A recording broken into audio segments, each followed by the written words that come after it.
All right, welcome back to the formulaic approach.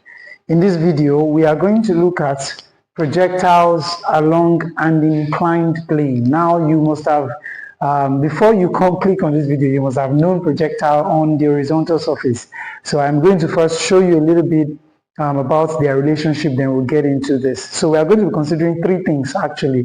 So by the end of this video, you are going to see how to analyze projectile on an inclined plane, then of course the energy stored in a projectile. Then we also deal with the bombing by a bomber. Now the reason why I have to treat that is that aspect of bombing is we actually fought a war yesterday, so and they launched a missile at me, you understand? So I tested it and I just turned and kicked it back to the people that launched this thing. So so my point, we're gonna treat those three things: projectile on an inclined plane, missile launched from a plane, and the energy stored in a projectile. All right, let's go. So let's start with the projectile on an inclined plane. Projectiles along an inclined plane. So first, it is going to look somewhat like this. There's our Cartesian. So if why do we study things like this first? Now, if I launch something normally on an horizontal surface, the way it will move is like this. If I launch from horizontal surface, I'll have what looks like this. So I'll have what looks like this, right? So, but what if I launched on the staircase? So for example, I'm on the staircase like this, a staircase that looks like this.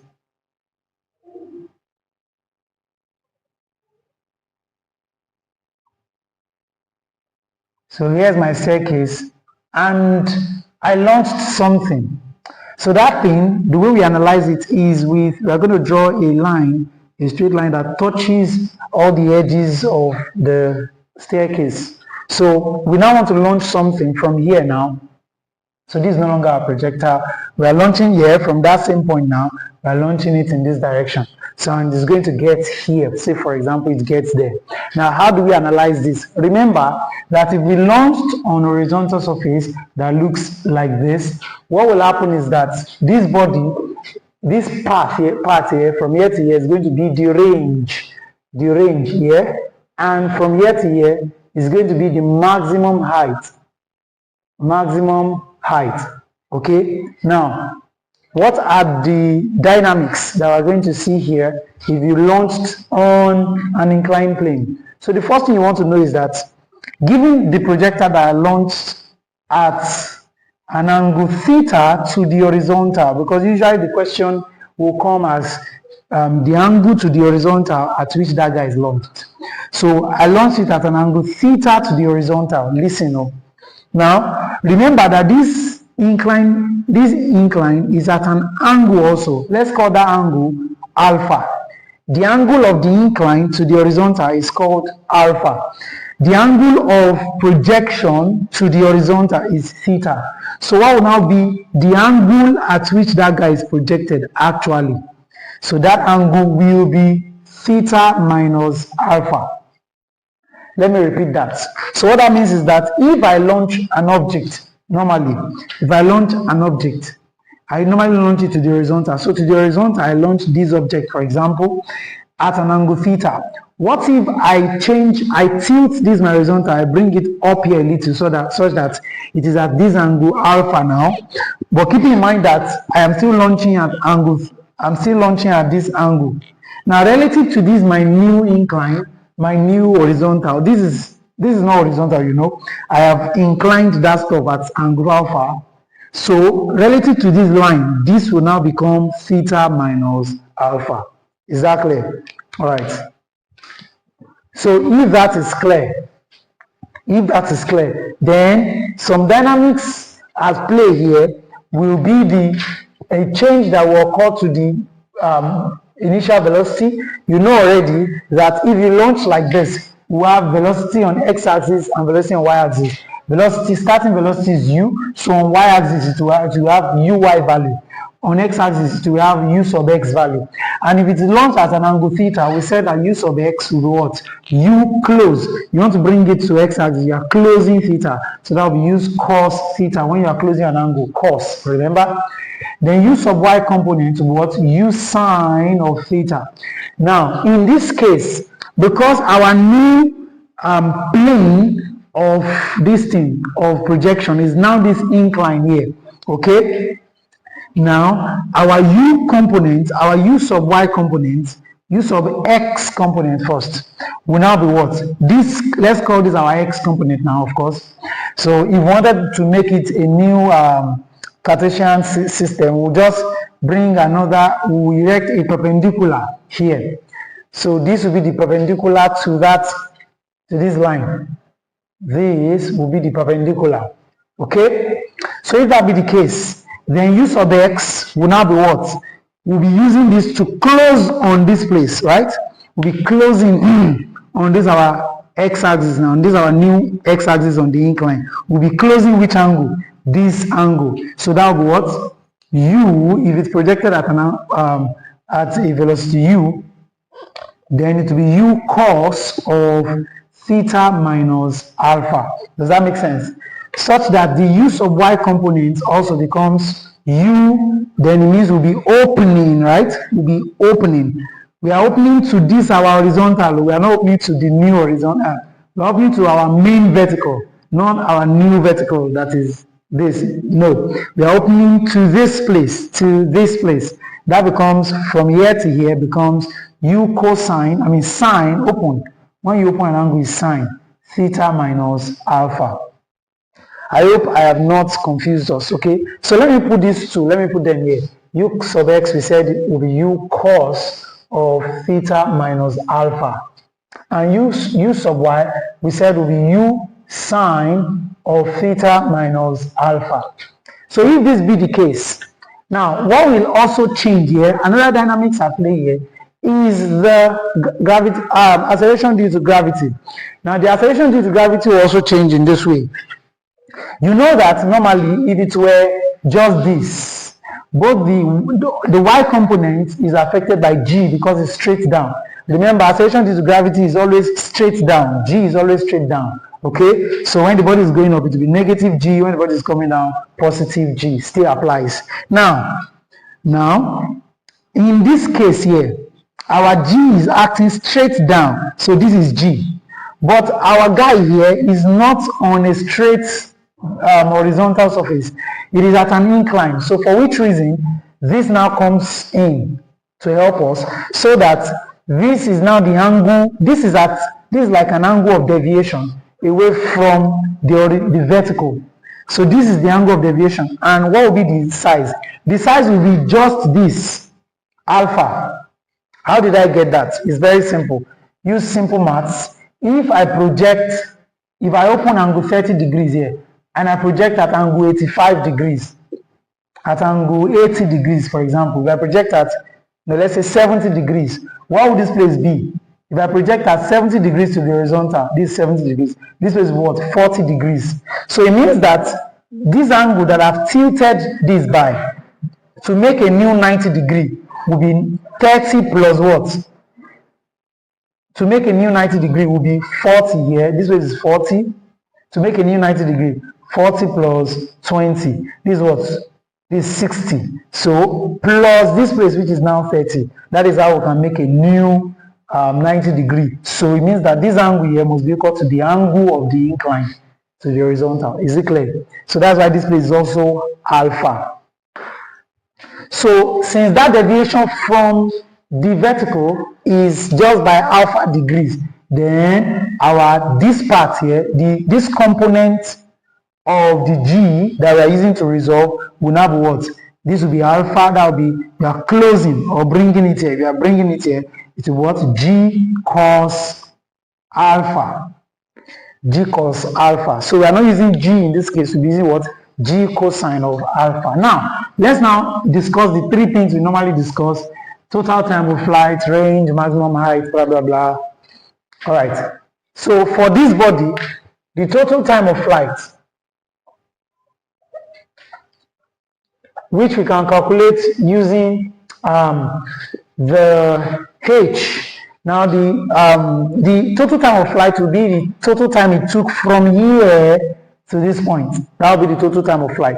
So if that's the total time of flight, at this point, we assume it is known that the distance, the vertical distance traveled at this point will be 0. Does that make sense?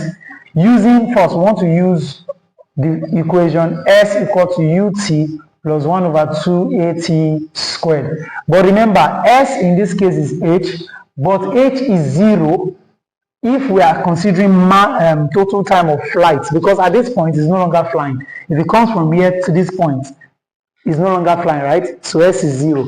In my other videos I use other equations to derive it, but I want to be fast with this, okay? So but in this case our equation now transforms to 0, which will be equal to this u will be which component? For flying, to be u sub y component. So it will be uy t plus 1 over 2 g. Now it will be minus because we are talking about flying. I want to use minus so that when it changes it, it doesn't affect our equation. It will be positive. So I use minus, okay? So A is G. Now which G is this? It will be G cos phi. You cannot just use G, ordinary G, because it is on an incline. Makes sense? So it will be G cos phi, then dot T squared. Okay, so if that be the case, let's bring this negative guy here. It becomes 1 over 2 g cos phi dot t squared, then is equal to u sub y. What is u sub y? U sine of alpha theta minus alpha multiplied by t. Okay, in this case, I can now divide both sides by t. If I divide both sides by t, t goes here, one of the t's go here. So I have g cos, or gt cos phi. Gt cos phi over 2 becomes u sine of theta minus alpha. So by the time I, cross multiply and do my maths, I have gt cos phi equals u sine theta minus alpha 2u when I cross multiply, right? So that if I now divide both sides here by g cos phi, okay? So this becomes, this takes care of this takes care of this. So that total time of flight t becomes 2u sine theta minus alpha over g cos phi. Alright, so this is equation 1. That's for total time of flight. Now, what about the maximum height that will be reached? What will be the maximum height reached here? It will be around this point, right? It will be around this point. Now, that's relative to this position. Is that clear? But we always admit is we always take it with reference to the horizontal. So that's why this equation will also change in a way. Now, watch what will happen. Remember that the equation we normally use for total time of flight is v squared equal to u squared minus 2gh, in this case, maximum height rather, minus 2gh, maximum height. So when the body is going up, g is negative, right? So at that point, at maximum height, v is 0, right? So 0 squared equals to u, which of these u is this? uy again, right? Flying, y components. You know these are y? These are y. So u sub y squared minus 2gh. When I bring this guy here, what type of g is this? It will be g cos phi again, right?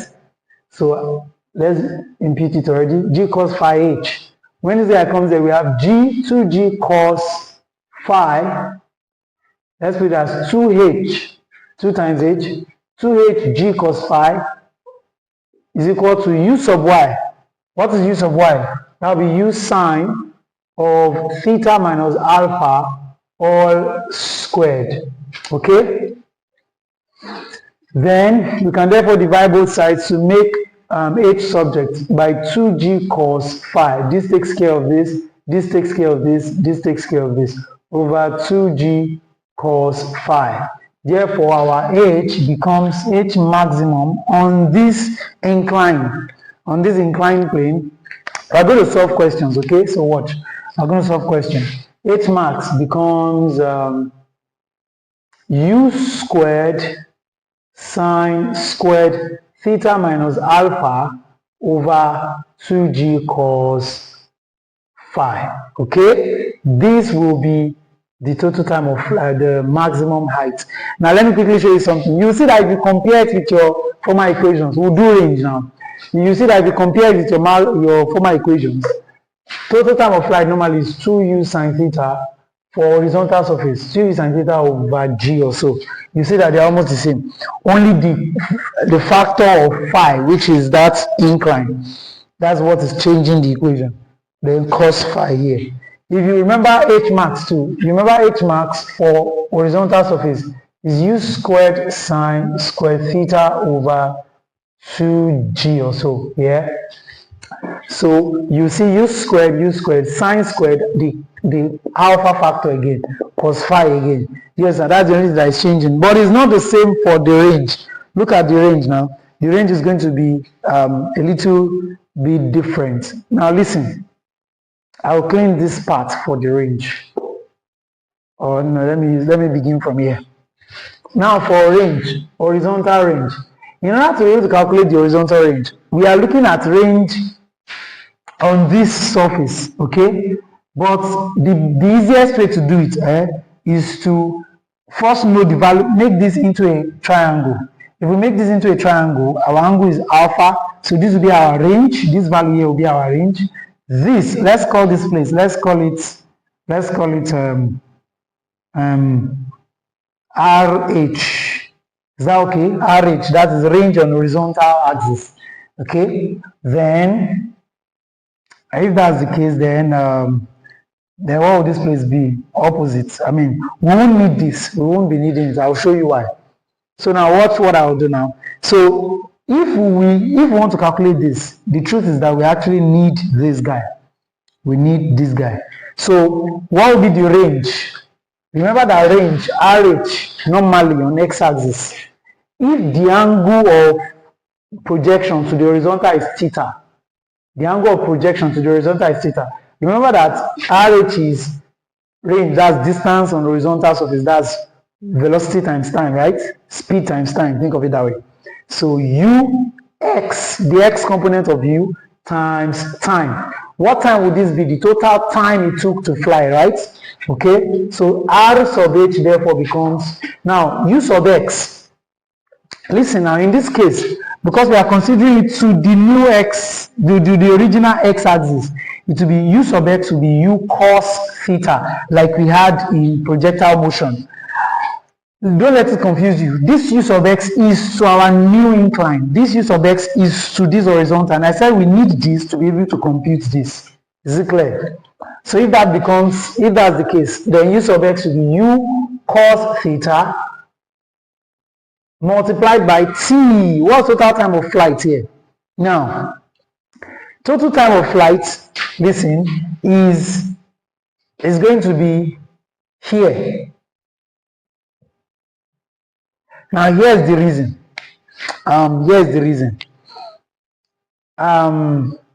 We want to look at the time, the range to cover.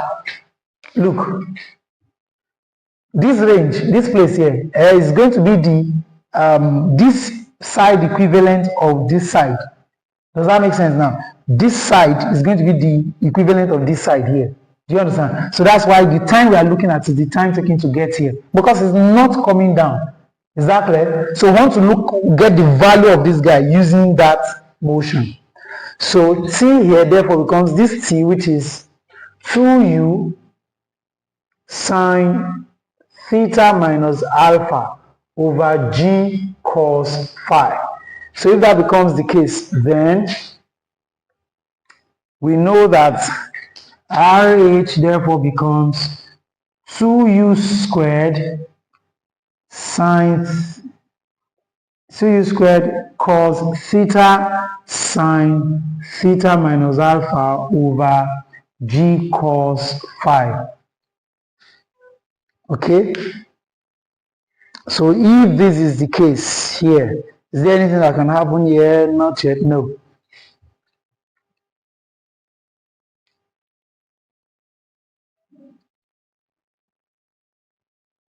Okay, so if this is the case, this is our RH. Now it means we have gotten the value of this RH. To now get the value of this guy, we'll use what relates this guy and this guy. This is opposite. This will be adjacent and hypotenuse. So we'll use cos theta.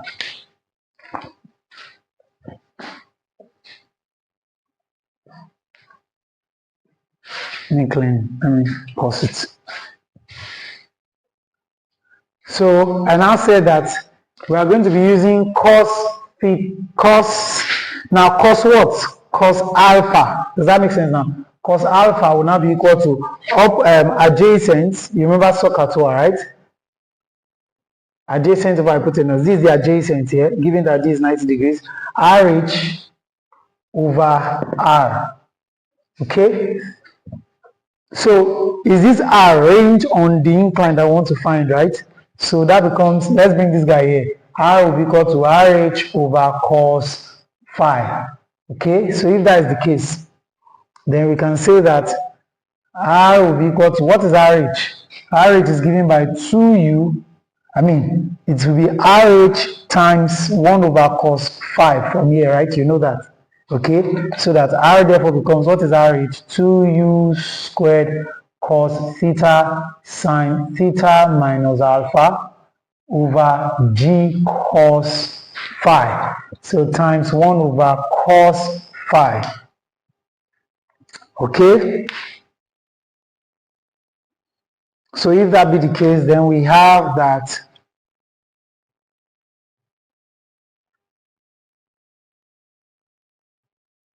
2UR will be equal to 2U squared over G times cos phi. When we interchanged, we have this 1 over cos phi, yes, times 1 over cos phi. Okay, nothing is cancelling. This is cos phi, right? Because of this is the angle here. Yes. Yes. So cos theta sine theta minus alpha over cos phi times cos phi squared. Okay, cos phi squared. Now nothing is cancelling each other here. Okay, so this will pretty much be the expression for the range on the incline, the maximum range on the incline. All right. So now let's see some questions. Before we now treat energy, the energy is stored in a projectile.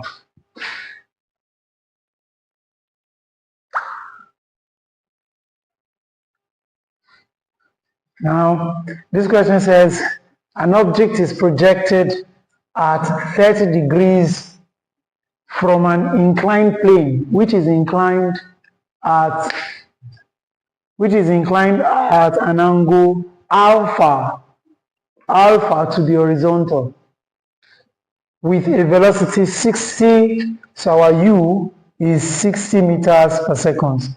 If the time of flight, T is 3.22 seconds.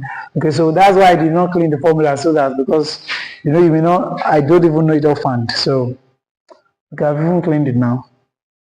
All right, so we'll write the formula somewhere. So T is 2U. I said the only thing that is changing is 2U sine theta minus alpha over 2 over G cos alpha, okay? And we said this one, maximum height, are we even calculating that here? No, but let's just put it, we don't need it. So R, let's go for the range. The range will be 2U squared over G cos. We're looking at this. In fact, there's something you can do here. You know, this is 1 over cos squared. You remember 1 over cos is sec squared, right? So I can write this as cos theta sec squared alpha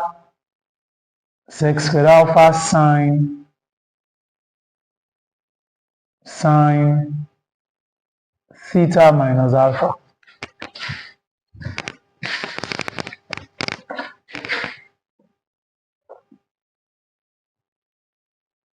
Okay, so I can clean this now so that when I want to solve it. Alright. Now, to solve this, it says that we should calculate the angle of inclination to the horizontal. So the angle of inclination to the horizontal is going to be this alpha that we're looking for. Is alpha we're looking for, right? So recall the formula that T is equal to 2u sine theta minus alpha over g cos phi. How do you go about this? You know g is 10, right? So you can now say T is already given as 3.22. So you say 3.22 is equal to 2 times u. What is u? 60. There's no square there, right? Yeah. 60 sine theta. What is theta? Now, it is projected at an angle 30 from an inclined plane. So this one, 30 degrees to the horizontal. Okay. This 30 degrees is to the horizontal. Is that clear? So it will be 30 minus alpha. Is that clear? From the interpretation of the question. But if it says to the inclined plane, 30 degrees to the inclined plane. Do you understand now? That will be the angle of projection. That will be the angle you will use here.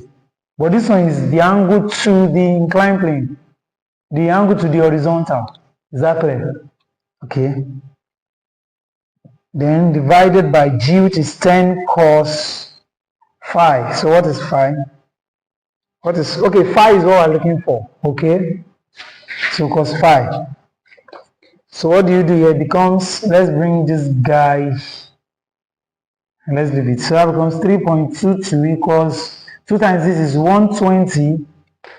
Now, if I will express this in terms of trig, do you remember, if you remember trig identities and those functions, we'll say that sine of a minus b is the same as sine of 30 dot cos alpha minus cos 30 dot sine alpha. Do you remember this? This is the case for sine of a minus b. So all over 10, what can we do to this? Nothing yet. So alpha, 10 cos alpha. So we'll have 3.22 is equal to 120. 10 takes care of this, that's 12. So it will be 12 times sine 30 is 0.5.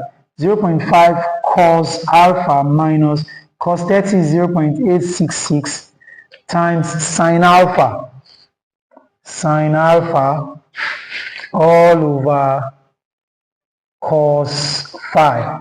Okay, let's distribute this for both of them. It becomes 3.22 equal to 12 times 0.5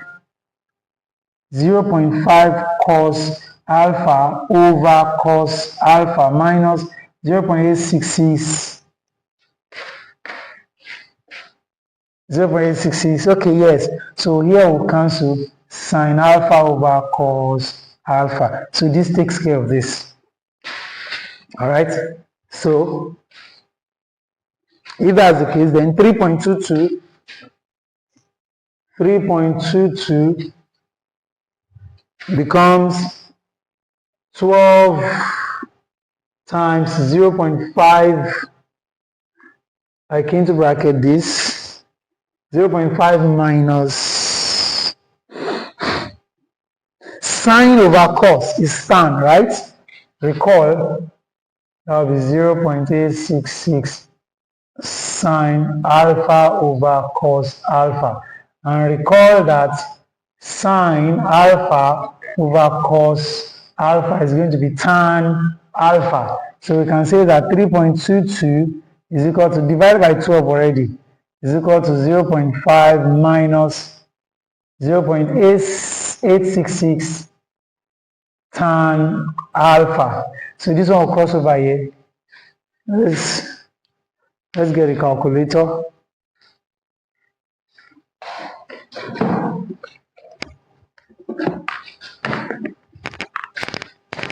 So 3.22.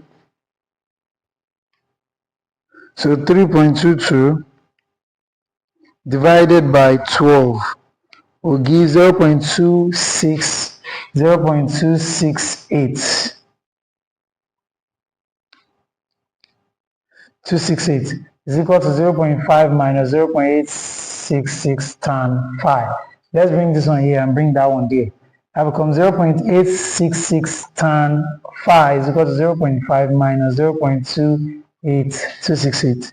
So 0.5 minus 0.268 is equal to 0.232. 0.232. So divide both sides by 0.866.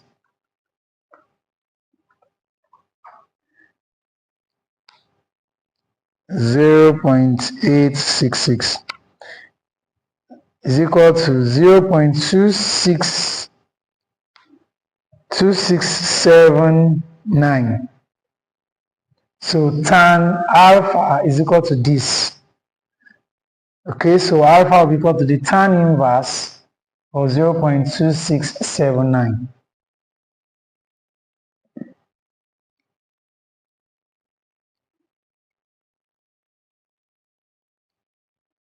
Shift tan, that's 14.9, so approximately 15. So alpha is equal to 15 degrees. So that's the answer.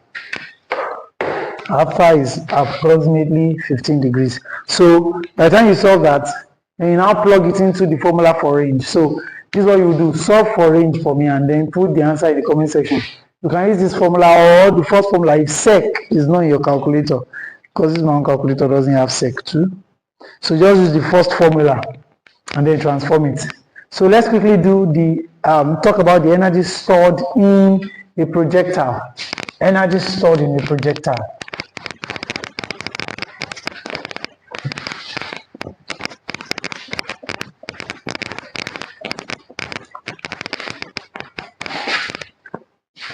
Now for energy stored in a projectile.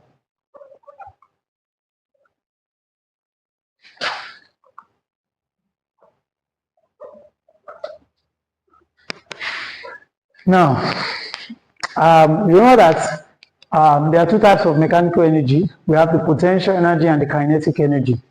So the body at the ground before it's projected, we have no energy, right? So but potential energy, it will have potential energy the moment it moves up, right?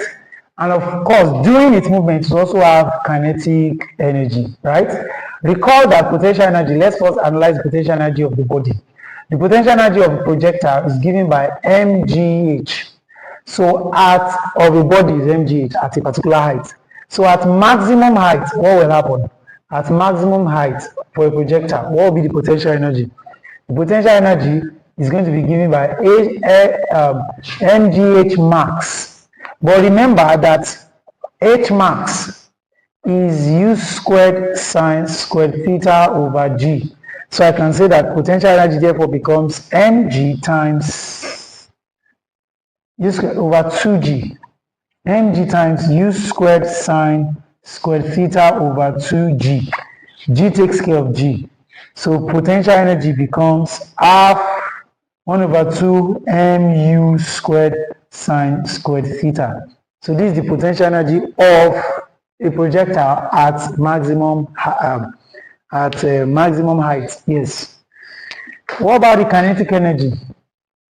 Now this is also very simple. Now you might think it's zero because, for example, this body, once it gets up, that moment when it gets up, it is moving in straight upward, straight downward direction. The moment when it gets up, the kinetic energy is zero. Is that okay? But so momentarily that kinetic energy is zero. But for a projectile, the projectile never really stops. Okay? If I throw this thing from here to here, the projectile is still moving forward, even though it has got to the maximum height. It's still moving forward, but forward downward now, right? So the only thing that changes is the vertical component, v sub y, is zero, but v sub x is still u sub x. Remember, we said that the vertical component of the velocity does not change. The horizontal component, rather, of the velocity does not change.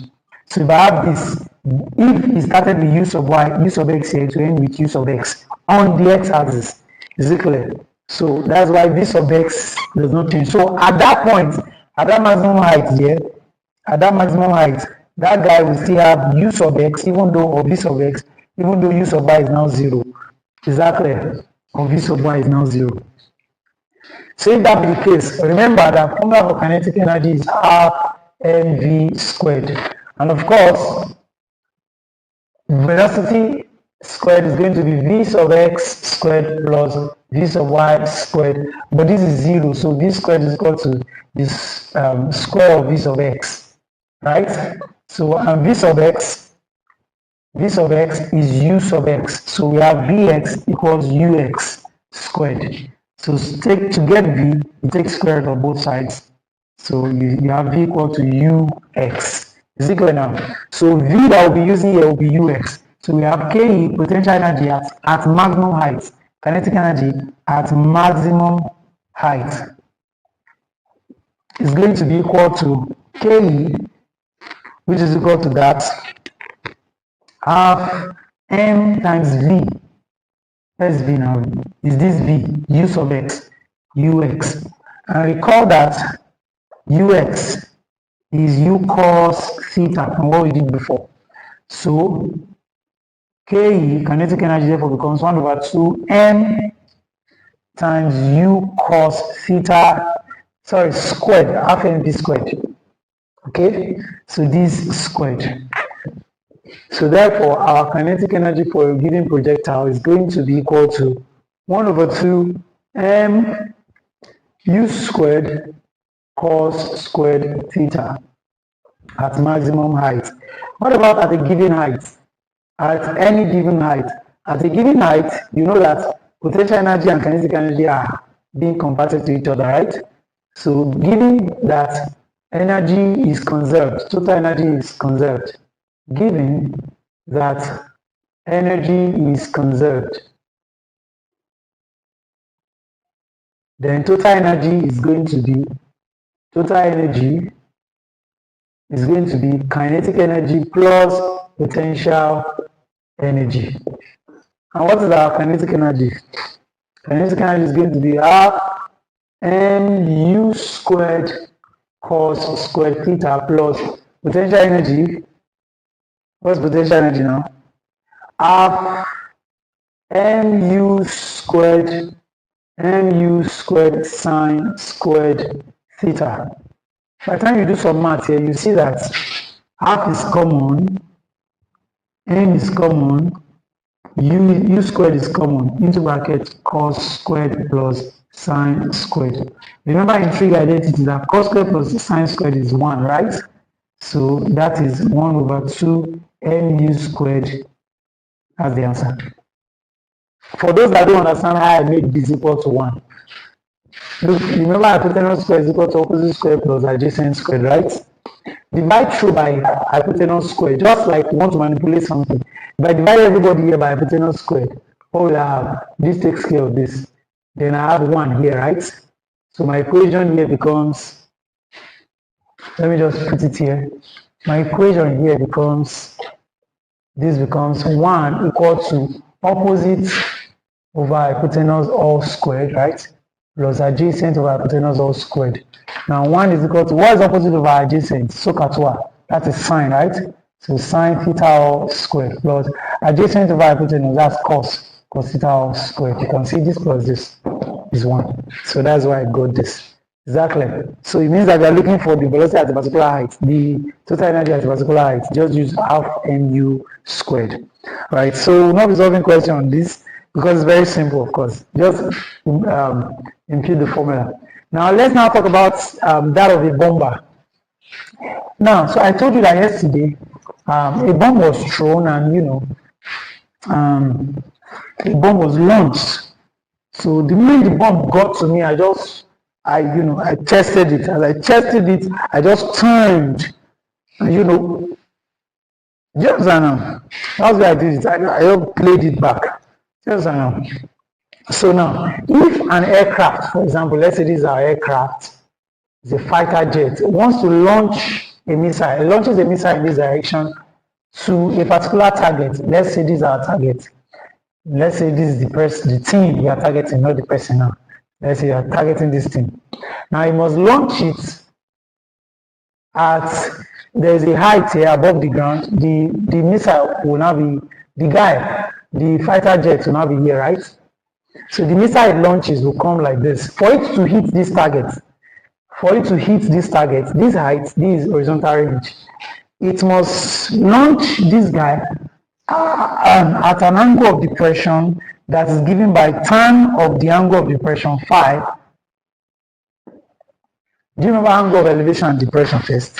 If you remember, you should remember angle of elevation and depression. This will be angle of elevation, right? And this will be angle of, if you look down, that will be angle of depression. If this is your line of collimation, you look down, the angle of depression will be here. Is that clear? All right. So, if that's the case, then we said that it must be launched at an angle of depression phi such that I'm going to give you the formula. If you want me to prove it, let me know in the comment section to prove that formula, okay? So that I will not have to, so that the video will not be too long. Just so that when you have a question on this, you can use it to solve the question, okay? It's given by root gh over 2u squared. Of course, if you understand the consequence of this, you will know that. So phi, therefore, is the angle at which that missile must be launched before it can hit the target.